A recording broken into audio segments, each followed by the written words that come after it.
matchup is hard for Peach to say the least, but I don't know. You gotta make people believe, man. You I gotta. got some opinions about this matchup.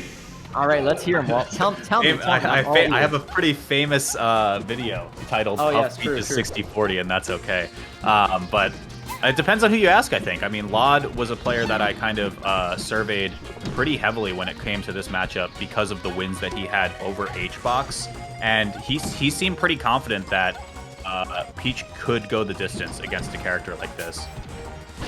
Yeah, and I really think that, like, there's a couple things that we saw from Polish at Smash World Tour and just from Polish in general that I imagine other Peach players would start to be incorporating, just like the way he would punish in certain situations. I feel for like a long time when people used to talk about this matchup, they like to focus very heavily on like the rest punish, you know, like Peach gets, Puff gets the rest and then she barely gets any damage. What a huge advantage. But I think what they didn't focus on enough was just like, how are you getting that damage like in a general situation? Like not just when Puff is like sleeping and not moving, but like when you get a stray hit, how do you convert? And I think that's what Polish was really showing us. Like you can rack up damage against Puff. You can get 20, 30, 40 off of a stray hit, and that adds up quickly against a character that theoretically dies early, but that's not always the case. Yeah, exactly. And I think that's a big theme that a lot of players kind of need to come through with. Kalamazhu with a really good Nair intercepting the drift in from Chango.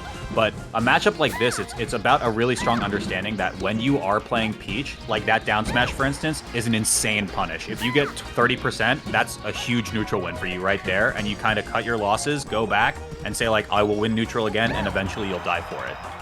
Absolutely. And also I think like really leveraging when you get those turnips, particularly turnip regrabs. I found that like a big part of this matchup is that Puff can kind of put Peach in a situation where she can't safely grab a turnip. And when she, but like, of course, again, human error, she does safely grab turnips sometimes. And what we've been seeing from a lot of players is getting better and better at like re-grabbing that turnip. So not having to put themselves in the animation where they have to pull a turnip in the first place, because they kind of get the damage and then get another one and get another one. Seeing from Polish lately. Obviously, we're watching Kalamazhu right now, who's like been a studying, grinding player since day one. This is the guy who pulled his notebook out at Big House 4 while Armada was playing and literally sat there and took notes on camera. It was hilarious. So yeah. Okay, yeah, Kalamazhu playing this pretty fast. Yeah, subfloat Nair it looked like there. Really good stuff. Oh, what a read on the roll there. Manages to get the grab, but doesn't get too much off of it. Never mind, just as I'm saying that, gets a lot of stage position and back air after back air. This is rough. This is why I was people gonna think say, yeah. It almost looked like KZU held his float that entire time, but fine stage nonetheless, really good stuff. Oh, the subfloat pressure is so good from KZU, but he only got 20% for it. But that's kind of what I'm saying. Like, even that 27%, like, not bad. Might have been able to get something else from it. And like you were, that's a huge neutral win. Before people would like get a stray dash attack and it just didn't go anywhere. And you kind of think like, okay, of course the matchup is going to be terrible if every time you get a hit, you get like nothing from it. And right there, you know, low percent interaction. Puff kind of struggling to kill Peach, and she's getting these stray hits. She's getting damage, and now, you know, anything's possible, right? Yeah, and we're approaching range now, and you can kind of see KZU looking for it, where turn up into Nair or subfloat up air is going to come very, very close to killing on this stage. Yeah, I do see some people in chat that talking about should how, not work. Yeah. How Armada, you know, kind of didn't push the matchup far enough. I think something people kind of neglect to consider is just like playstyle matters a lot. And I feel like Armada, you know, playing what he was comfortable with felt like his, it's very hard to like not play your traditional playstyle. And Puff is a character that makes you play the matchup the way you like in a very different way compared to other characters. And that it's not always easy to kind of accommodate your playstyle around that. Wow, 38% already. Okay, big pressure, yep, and that Tomahawk kind of scouted out at that point from KZU. Really good spot dodge to get out of trouble there. We'll see, and this damage is just racking up a lot more. Yeah, one thing that's really helping KZU, I feel, though, is the fact that, like, it sounds dumb, but KZU has the lead, and that means that Puff has to approach, and Puff is so much worse at approaching than she is at, like, punishing you for approaching and zoning you out and playing defensive. And so right now, like, he can't really just kind of wait for an opportunity because the timeout is already on the table. 3 minutes is not that long when you have a full stock lead. And that's the stock, I'm pretty sure. Oh my gosh, doesn't get the fourth throw. Yeah, double pummel is kind of aggressive there. Should not be ever going for that, especially when you can kind of guarantee the kill.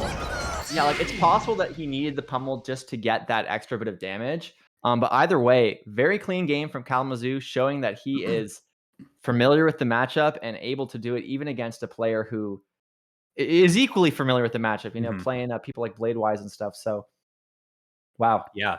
Something I want to talk about, which we saw a few times in interaction in this first game, is a situation where Kalamazhu will be coming in either with a canceled aerial and the Puff is shielding and facing the Peach.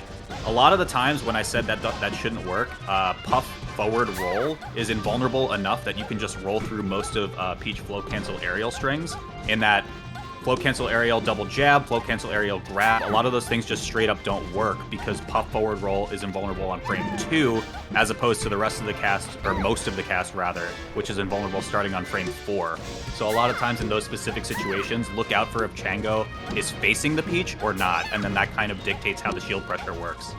Just a really good example of like how kind of small things make a big difference in Melee, and kind of how random the direction you're facing really showing, making a difference in the frame data. Yeah, we'll see. I mean, this is kind of the case in point of how both of these players approach neutral.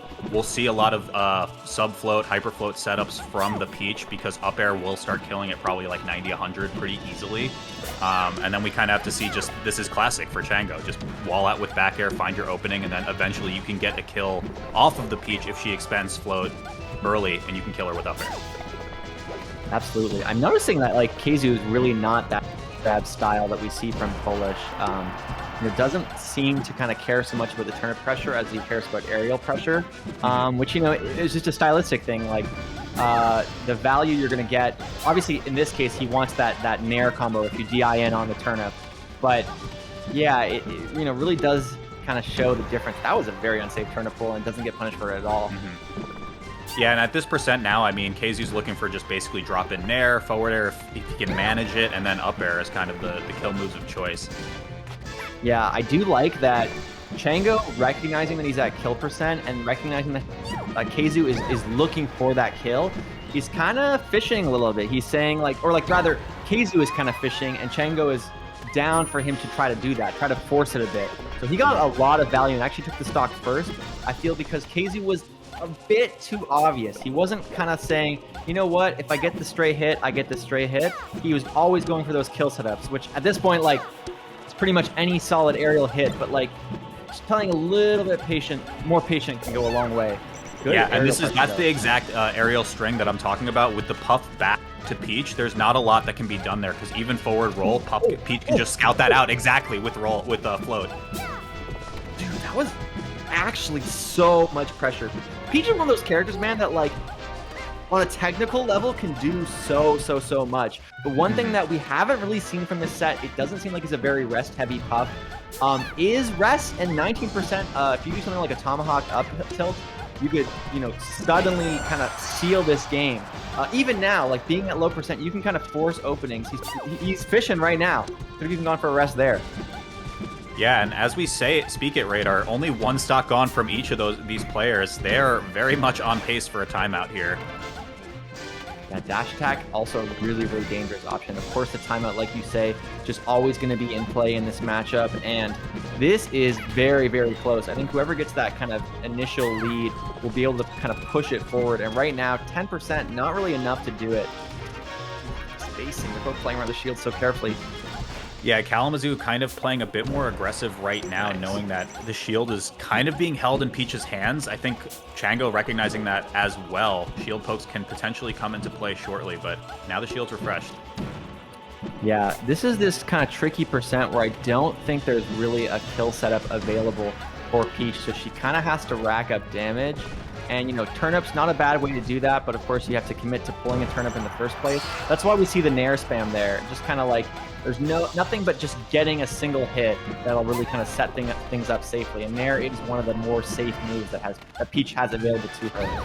Yeah, absolutely. It does look like Keizu's kind of preference is to go for that Nair as the kill option. Someone like Lod would go for a lot of the subfloat up air instead. And I wonder if maybe that's something Keizu will implement into a game like this, especially when there's no platforms on the stage. Absolutely. I think one thing that I've liked from Peach players a lot in this matchup is I feel like they used to, say like even like 4 or 5 years ago, they would rip a dash attack a lot because dash attack is a very, very good move in many of Peach's matchups. Really not that good against Puff. You know, you get about, say, 15%, and if they CC it, they get a rest, and if they shield it, they get a rest. So it's just good to see them kind of push that type of move outside of the matchup and just say, like, this is not good. I know I have, but it's just not worth it here. And that's kind of like more and more optimization that we've been seeing in this space so far.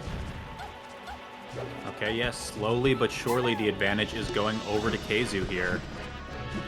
Like, even right there, he could have re-grabbed the turnip, but he just pulls another one. It's, like, funny to see the style kind of shift. Ooh, beautiful. Okay, yeah, and again, that down smash kind of able to get away with it because Chango doesn't really have a solid rollout at that point. Yeah, I really feel like even that harder, you know, if that was grounded, maybe you could go for a rest there. I feel like a big part of the problem is that Chango has not been able to get like any rest punishes, and a part of the reason for that is like on shield, Keizu is like a beast. Like look, this Nair pressure is just so hard to deal with. It's hard to know when you can safely call out anything, and he's getting so much damage that like you can't just force it. You can't really spam it unless you're at like a super low percent, and Chango is not the kind of player to do that. Yeah, and I think this is kind of now last stock, under 2 minutes left in the game. Chango's kind of pressing the attack at this point, and now this is where Keizu's in a bit more of a comfort zone, where he's like, oh, you want to come into me when I have a stock lead? Yeah, let's trade, man. I'm down.